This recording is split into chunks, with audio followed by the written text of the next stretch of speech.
Hello! This is a simple presentation to teach some simple tips to prepare you for a negotiation. You can use these tactics in any situation that you are negotiating. Oftentimes, we think of negotiations with a capital N, where it would be for the organization that you work for, like a business agreement, contract, or working through an issue with a supplier or customer. But we can also think of negotiations with a lowercase n, where we would be negotiating with a coworker, a spouse, or anyone in our lives where we want to reach an agreement in our best interest.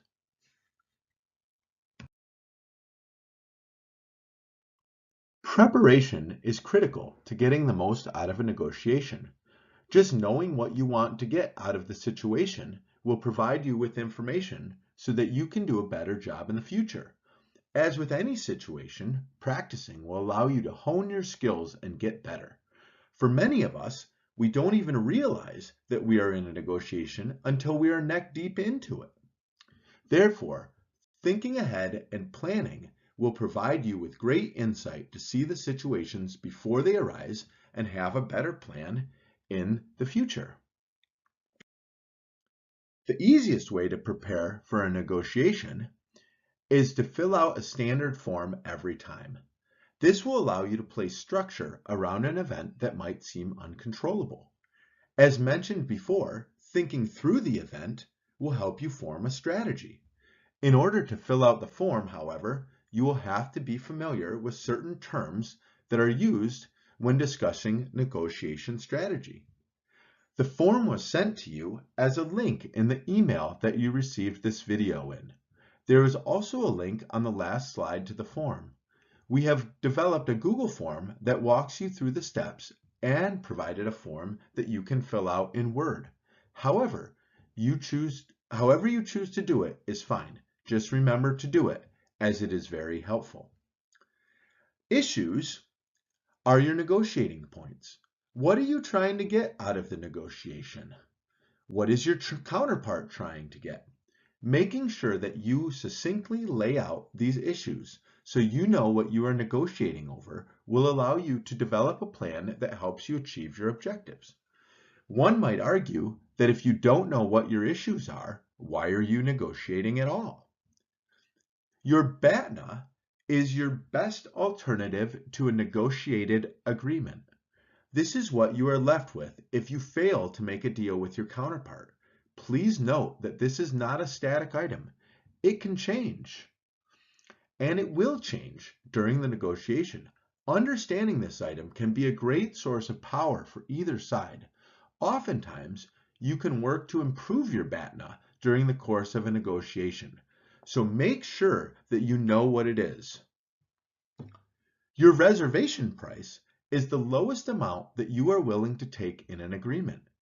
If your reservation price is not met, then you go with your BATNA, so plan accordingly.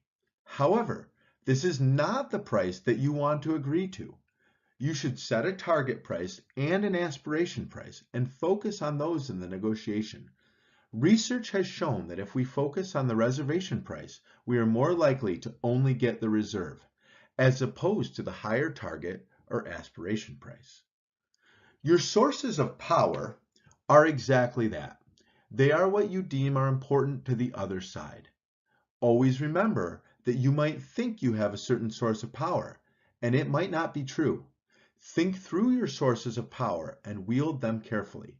Oftentimes we focus more on our sources of power rather than figuring out how to get the other side something they want that is of less importance to us and improve our stock by getting something that we want.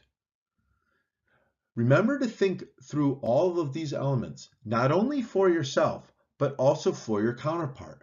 Being able to think through the next move and see a few ahead is critical for being able to plan for the situations that will inevitably rise during a negotiation. Finally, what is your opening move? How are you going to act to get the most out of a negotiation? Practicing this will help you see that different moves often get different results. The first step is understanding that you are in a negotiation. Remember, everything is negotiable. So even if you think it isn't, you should start to think that way. Once you realize that you are in a negotiation, you should start to understand whether it is distributive or integrative. Distributive means that there is only so much pie and we need to divide it.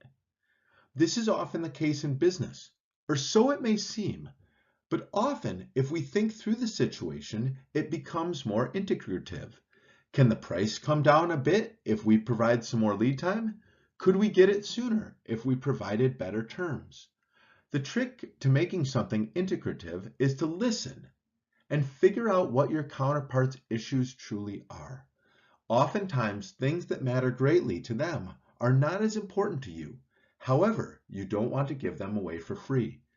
Being a good listener and actively asking questions to truly understand the situation are essential to you succeeding in negotiations with a capital N and a lowercase n. Good luck, and remember to practice and negotiate.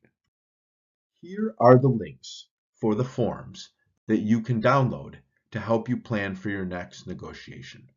Thank you very much.